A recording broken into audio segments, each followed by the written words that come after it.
A well-regulated militia being necessary to the security of a free state. The right of the people to keep and bear arms shall not be infringed. Welcome to another edition of Bearing Arms, Cam and Company. My name is Cam Edwards. Glad you're with me on the program today. We're talking about what's going on in Virginia's capital city of Richmond, where the city council has voted to waste nearly $100,000 on a compensated confiscation program. Yes, another gun buyback coming to Richmond. And this isn't coming from private funds. Oh, no, this is coming from public funds, taxpayer dollars. In fact, even if you don't live in the state of Virginia, you're probably kicking in maybe a fraction of a penny. But yes, you are still on the hook to some small degree for this quote-unquote buyback program that's going to be taking place. We'll get to that here in just a second. Before we do, Biden's America is just crushing us. You've got companies laying off tens of thousands of workers, one after the other. Americans working two jobs just to get by. Inflation pushing hardworking families to the brink. Just look at the price of lunch meat, for example. And a digital dollar could be coming down the pipeline to completely destroy our way of life. The truth is, you need a plan. You know it, and I know it.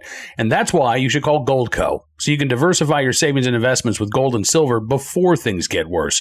They're a 6-time Inc. 5000 winner, 2022 Company of the Year, with thousands of 5-star reviews, and have helped people like you and me place over $1 billion in gold and silver. They're offering up to $10,000 in free silver while supplies last, and if you call them today, qualified callers will get a free Ronald Reagan half-ounce silver coin. So don't wait. Call Goldco at 855-412-3806 today. That's 855-412-3806. So I live about an hour away from Richmond, Virginia. My son lives and works in Richmond, as does his girlfriend. If you are a regular listener to this program, you know it was a couple of years ago that one of my son's high school friends was murdered in Richmond, Virginia on a afternoon.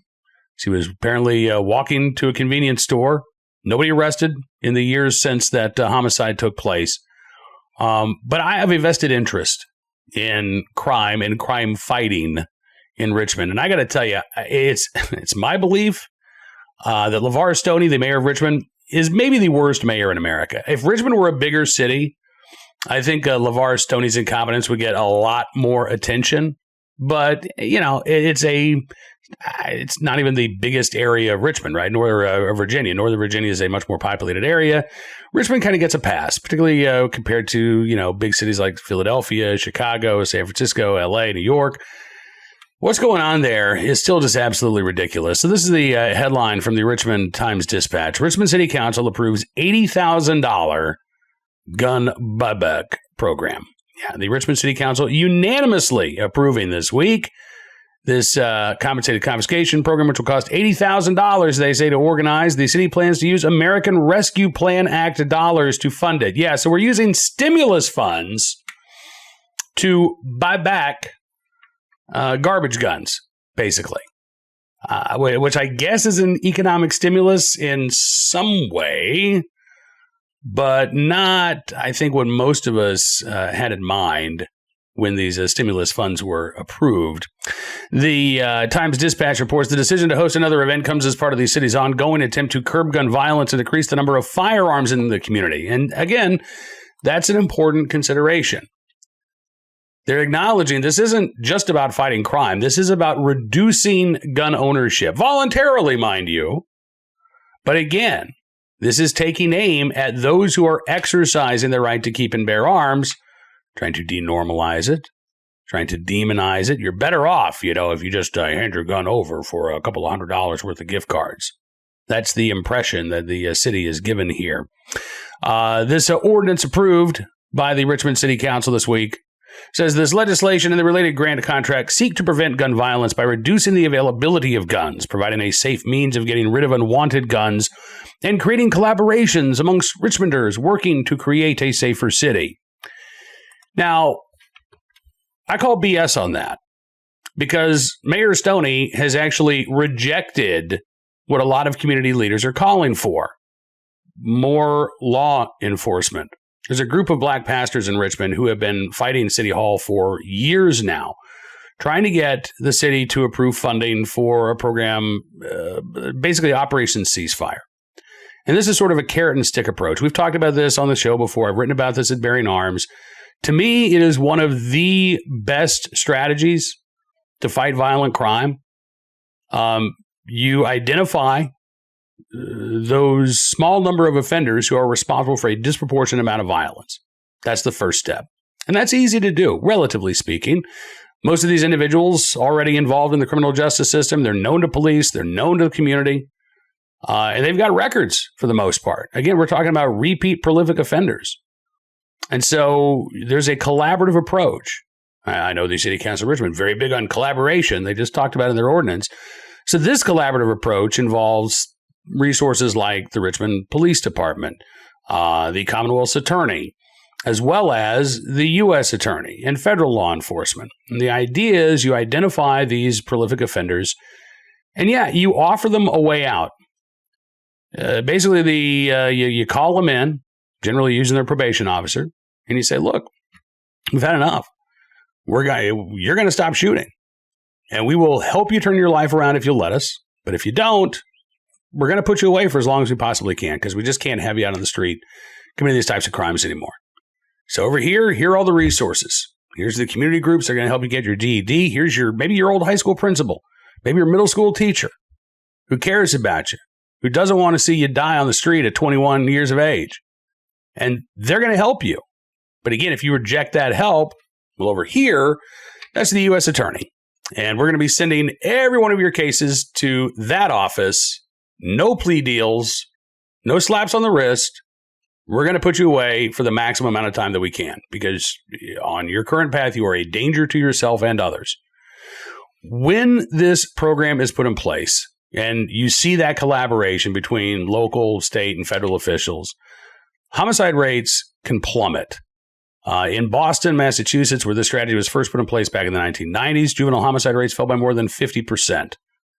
And in city after city across the country, we have seen similar results. Again, when this is effectively deployed. Now, if there's not that collaboration, if you have a lot of infighting between these groups, it's not quite as good. But it is a proven effective strategy, and it is one that LeVar Stoney and the Richmond City Council have adamantly opposed for years. Why is that? Well, the Richmond Times-Dispatch got the answer in a story earlier this year, talking about violent crime in the city, going back to 2020, when, like most cities across the country, we saw a crime spike, right? So as a result of that, continued increased violence in 2021, the city released its Gun Violence Prevention Report last year, a 42-page document that outlines the problem areas, root causes, and ways to solve the issue. In it, the city discusses a twofold plan: stricter public safety policing and pinpointing the main systemic causes. The Times-Dispatch reports the latter has become the top priority. Again, systemic causes taking a priority over public safety policing. For example, they write, because of the high reports of gunshots in the city's poor communities, the intention is to address the problems that lead to poverty instead of relying solely on policing. Which is, again, a dodge on the part of the city. I have no problem whatsoever with community violence intervention programs. Again, when they have a track record of success, when there is oversight, so you're not just pouring money at nonprofits who in some cases run by sketchy individuals. I remember covering a case about a guy named Hector Big Weasel Marroquin out in Los Angeles, who was a former gang member who started a group called No Guns and got over $1 million in funding from the city of Los Angeles for his nonprofit before he was arrested and accused of selling, I believe it was machine guns to undercover ATF agents. Yeah. Big Weasel and his son, Little Weasel, ended up going to prison in that case. No Guns was shuttered. So, yeah, you need the oversight, but I'm not opposed to these programs. There's definitely a place for them. The problem is in Richmond, as the Times-Dispatch insinuated, policing isn't much of a priority for LeVar Stoney and the Richmond City Council. They really do seem to want to take a hands-off approach to dealing with violent crime. While, again, advocating for all kinds of new possessory offenses to be put on the books, right? Laws that are aimed at you and me and other responsible gun owners. That's That's the strategy right now in Richmond. They also have another program that they have put in place that, again, sketchy, very sketchy. It's called Operation Red Ball, as the Times Dispatch noted. This monitors residents, regardless of whether they have a criminal history or not, through public cameras and social media to identify people who are more likely to commit gun violence. The program has faced controversy, including arguments that it violates the Fourth Amendment and relies on racial profiling. So again, rather than focus on the most prolific and violent offenders, let's just start surveilling everybody and see who we come up with. See if we can identify someone who might be a problem at some point in the future. Again, from these compensated confiscation programs to mass surveillance, to, frankly, Mayor Stoney and the former Richmond police chief lying about a mass shooting in the city last year. They say that they had thwarted this mass shooting plot. Turns out there apparently was never a plot. You had a couple of individuals who were in this country illegally, who illegally possessed firearms, who were caught. But it seems like the mayor and the Richmond Police Department just sort of created this hysteria over an attempted mass shooting over the 4th of July weekend out of whole cloth. And while they're doing this, while again, they're trying to demonize AR-15s, they're trying to denormalize gun ownership, the repeat violent offenders in the city are being untouched. Not by the long arm of the law, not by these community violence intervention programs. Homicides go unsolved. Justice is not found for these families who are grieving the loss of their loved ones. But, if you want a couple of $100 to, get for your BB gun or your garbage gun that's been tucked away in the attic for the last couple of decades, well, there you go. The city is all on board with that. Just don't ask them to get tough on actual violent crime, because that's not going to happen. Now, speaking of getting tough on violent crime, or the lack thereof, let's turn our attention to today's armed citizen story, our good deed of the day, and our recidivist report. We'll start there. You might remember this shooting in Milwaukee during the city's Juneteenth celebration. Well, now a suspect's been arrested, and according to authorities, a juvenile who has already been adjudicated as a felon previously, 15 years of age. According to WTAQ and WRN in Milwaukee, police say that the 15-year-old is the only suspect that they have at the moment in this shooting. He was on electronic monitoring, apparently, at the time of the shooting. Why? Because he was arrested on weapons charges. Yeah. Also, an adjudicated felon for an armed robbery that he committed when he was 13. In that case, 13-year-old committed an armed robbery. He was given 9 months probation. 9 months. And then again, when he's caught illegally possessing a firearm, he gets another slap on the wrist. Prosecutors say the shooting was prompted by a fight between two girls that turned into a larger fight. The 15-year-old believed to have fired at least 4 shots into the group. 6 teenagers hit by the gunfire. 15-year-old charged on several counts in children's court on Monday of this week in connection with the shooting. So it is likely, again, that this 15-year-old convicted of felony armed robbery at age 13, caught illegally possessing a gun last year, maybe even earlier this year. We don't really know. We just know that he was on probation for a, quote, electronic monitoring for a recent gun arrest. So that case might not even have been adjudicated yet. And what happens? Again, he's going to get another slap on the wrist. This is it's not quite an entirely separate issue from the plea deals that we see in the adult criminal justice system. But the juvenile justice system, not only Milwaukee, but around the country, I should say systems, because we're not dealing with just one entity here, are really dropping the ball. The goal of the juvenile justice system is supposed to be rehabilitation. But what happens when you take a 13-year-old who's committed an armed robbery and you give him nothing more than probation? He's going to check in with his probation officer maybe once every couple of weeks. Maybe, again, he has an electronic ankle monitor that may or may not be keeping track of where he is. And certainly there aren't many consequences if he violates the locations where he is allowed to be, right? And he goes wandering off on his own. What's going to happen? He's going to get a stern talking to. Don't let it happen again.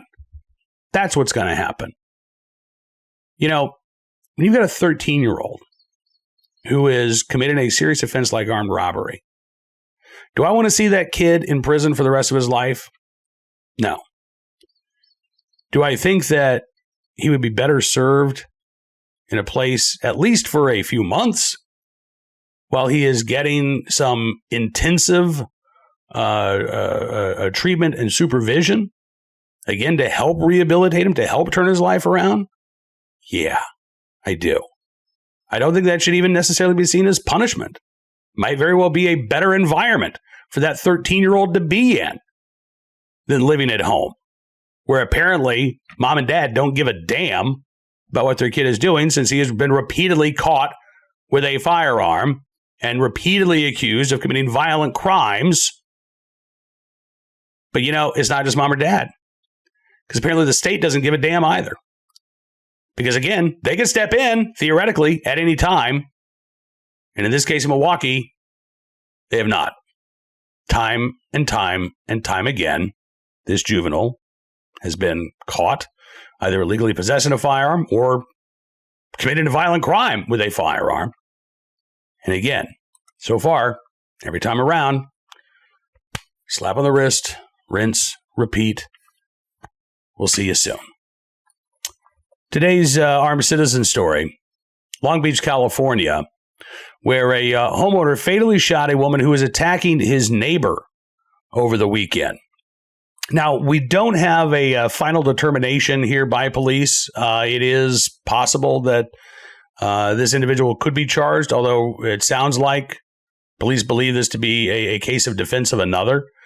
It happened just before 1 a.m. Saturday morning in Long Beach. According to the Long Beach police, neighbors say that a woman was following people home and then pounding on front doors and windows just after midnight, which is concerning, but that's a call to police. That's not a call to get your gun.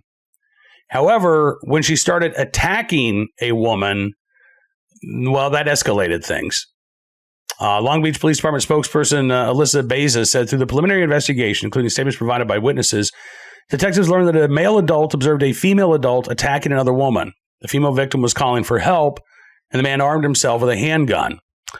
Police believe that the man may have grabbed his firearm earlier due to the, quote, prior suspicious activity in front of his residence. But again, never confronted the woman, never, took a shot at her until she attacked his neighbor.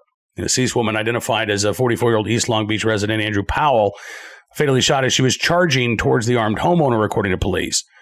One neighbor, Eileen Gelso, spoke to KCAL, says he was trying to protect himself and the other neighbors as well. She said that Powell was banging on doors over and over, demanding money, saying she was definitely dangerous. I believe that. Homeowner detained. Officer recovered the firearm from the scene, but after speaking to him and other witnesses, he was released. The police investigation does continue. The family members of the woman who was killed say they plan to pursue a civil lawsuit against the homeowner, saying that Powell was undergoing a mental health crisis at the time of the incident, that use of force was unnecessary.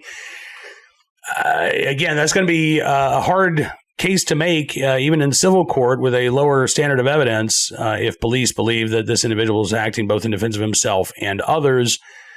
And again, it sounds like, based on the eyewitness statements, based on the information that's been released by police, which, as we all know now, out of that, based on that case out of Chicago, all that's subject to change, right, because of emerging evidence.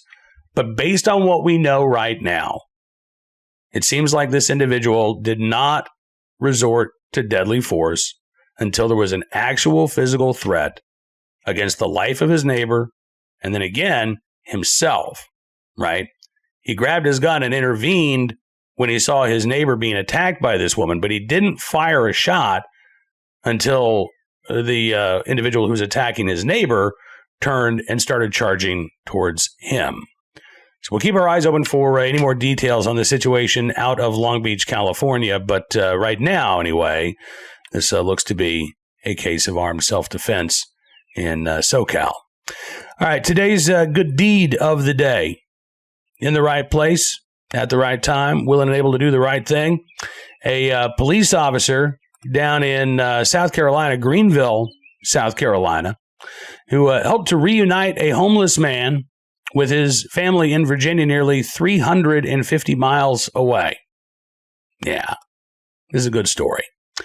Lieutenant Conroy with the Greenville Police Department has been working to connect homeless individuals in the community with assistance and, again, when possible, with their loved ones. According to the department, he was able to meet a man known as Mr. Bryan, who had been on the streets for about 2 years. But thanks to Conroy, he was able to find his family in Virginia. Authorities say the man's family was overjoyed that he had been found. They drove down to South Carolina to pick him up. The Greenville police, reporting on social media, quoted as heartwarming to see the positive impact of such efforts, a feel-good story.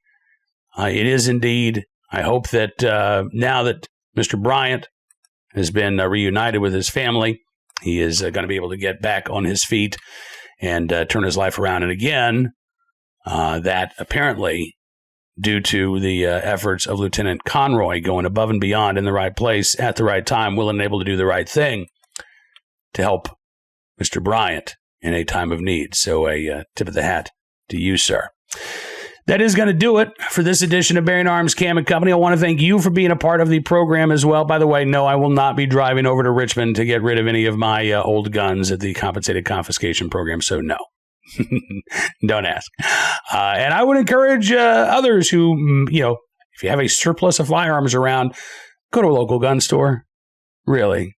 See if they'll take them off your hands. Probably give you a fairer price, and you can make sure that the guns are going to a good home as opposed to being melted down in the name of gun control. Yeah, but we'll be back tomorrow with another edition of Bearing Arms Cam & Company. I will look forward to seeing you then. Also encourage you to check out bearingarms.com throughout the day. We're keeping you up to date on all of the latest Second Amendment news and information from all across the nation. A lot of legal updates coming here in the next couple of days. We've got oral arguments scheduled for several cases, including Illinois' ban on modern sporting rifles and quote-unquote large capacity magazines. That's coming up in the 7th Circuit on Thursday. So we got you covered for all of those stories. If you like what you see, also encourage you to become a VIP member. Just go to bearingarms.com/subscribe. Use the promo code GUNRIGHTS, and you can get a significant savings on your VIP membership. As our way of saying thanks for showing your support, we're going to give you exclusive content you won't find anywhere else, because your support does matter, and it really does make a difference. So thank you again for all of your support. We'll see you back here on Thursday. Until then, be well, be safe, and be free.